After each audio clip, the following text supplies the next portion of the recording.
Kuwait లో ఉన్న తెలుగు ప్రజలకు గుడ్ న్యూస్.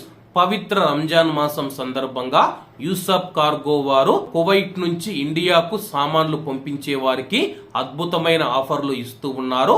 ఎటువంటి పోర్ట్ ట్యాక్స్ కానీ, డాక్యుమెంటేషన్ ఛార్జ్ కానీ, అలాగే ఎటువంటి ఇన్సూరెన్స్ కానీ లేకపోతే ప్యాకింగ్ ఛార్జీలు లేకుండా ఇక్కడ ఎలాగైతే తూకం వేసి మీ యొక్క సామాన్లు తీసుకుంటారో ఇండియాలో మీ ఇంటి దగ్గర అలాగే తూకం వేసి సామాన్లు ఇస్తారు. ఏ కార్గో మరియు సి కార్గో కలదు.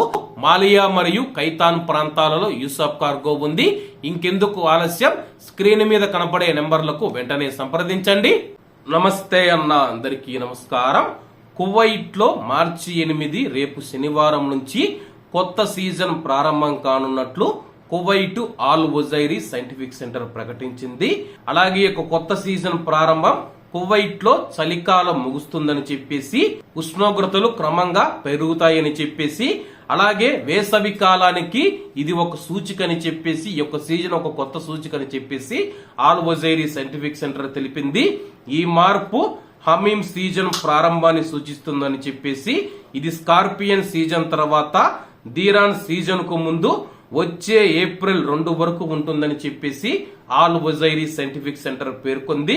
హమీం సీజన్ వాతావరణ హెచ్చు తగ్గులకు ప్రసిద్ధి చెందిందని చెప్పేసి, అలాగే ఈ యొక్క సీజన్ లో మనం చూసుకుంటే చలి ఉంటుంది, వేడి ఉంటుంది, వర్షాలు పడతాయి, దుమ్ము మరియు ధూళితో కూడిన గాలులు వీస్తాయని చెప్పేసి, వాతావరణం ఈ యొక్క సీజన్ లో అస్థిరంగా ఉంటుందని చెప్పేసి కేంద్రం హైలైట్ చేసింది.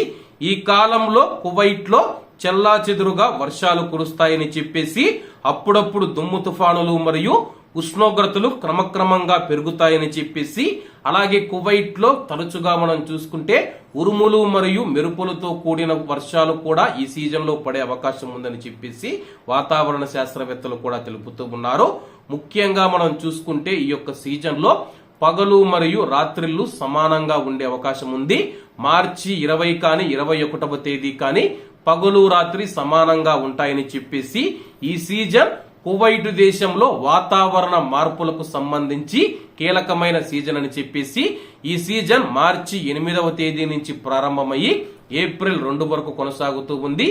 ఈ సీజన్ ముగిసిన తర్వాత కువైట్ దేశం ఎండాకాలంలోకి ప్రవేశిస్తూ ఉందని చెప్పేసి ఆల్ ఉజైరీ సైంటిఫిక్ సెంటర్ తెలిపింది.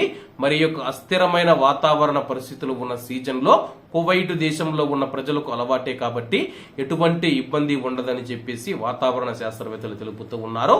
మరి కువైట్ లో రేపటి నుంచి హమీం సీజన్ ప్రారంభం కానుంది. కాబట్టి అందరూ బాగుండాలి, అందులో మనం ఉండాలి. అందరికీ నమస్తే అన్న, జై హింద్.